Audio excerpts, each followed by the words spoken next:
All right, so battery is done. We've got our homemade connector attached.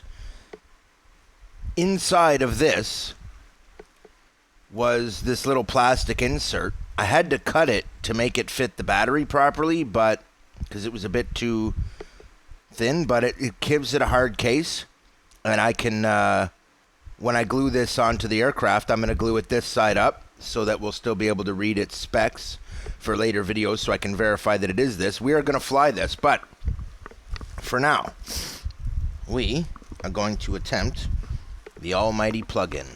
So here is our light. You'll see a red light come on here if we're successful.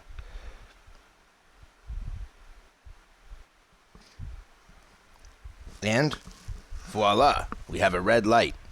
And it's a solid red light that doesn't go on and off when I move this, which means we have a good solid connection.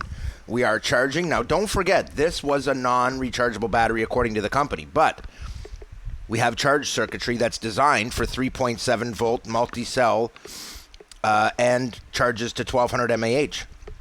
This one's 1100, which means of the batteries I have tried so far, this is the closest to what I would call replacement value. This is the one it's replacing. This was my other backup battery, and I just genuinely dislike this one. And here's why. Seeing anything here? It looks expanded. It's not. It's actually rock solid. I liked the battery, but this is what I don't like. Take a look at those specs, guys. 280 mAh. It's really not much. In fact, it's so little,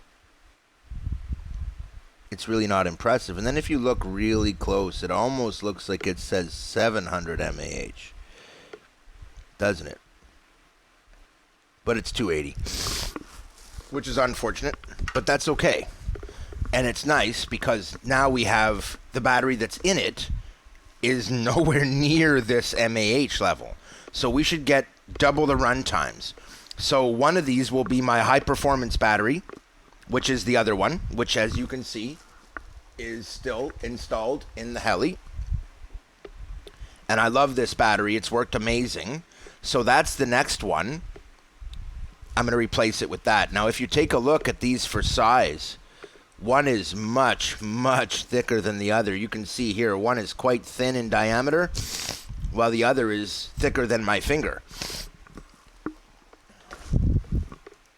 So, this is actually a pretty good size, but it's not heavy in this configuration. With this on it, that little bit of plastic, it's really not heavy. Also, this case is light. So I highly recommend keeping your eyes open for a discarded vaporizer. Chances are the battery wasn't fully discharged. They actually make them pretty high mAh so that they'll survive until you're done with it. That being said, that's what this one was. Vaporizer. And I'm going to recommend these Apex ones. And the reason is this has the best battery I've gotten in one of these previously. Don't forget the other battery that's in the drone also came out of a vaporizer, guys, an ELF vaporizer. And so right now those are the two I'm recommending because I've tried, at this point, right around half a dozen different batteries.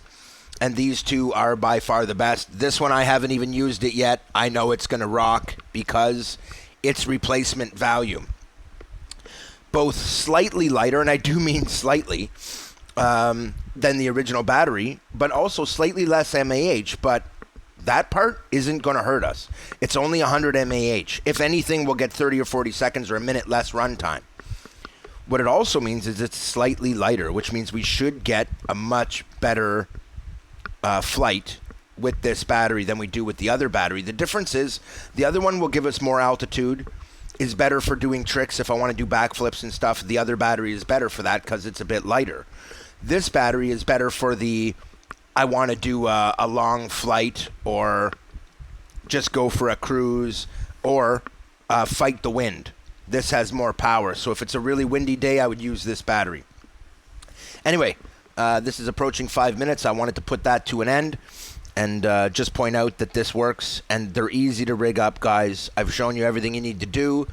Making your own connectors is easy. There's common connectors in most electronics. and these connectors are available to you. All you have to do is find something electronic and remove the little bugger. And it makes it so simple, guys. Anyway, that's it for this one. Also, you'll notice because this is a stronger battery, I'm not charging it on the weak setup. I'm charging it on the strongest one I have.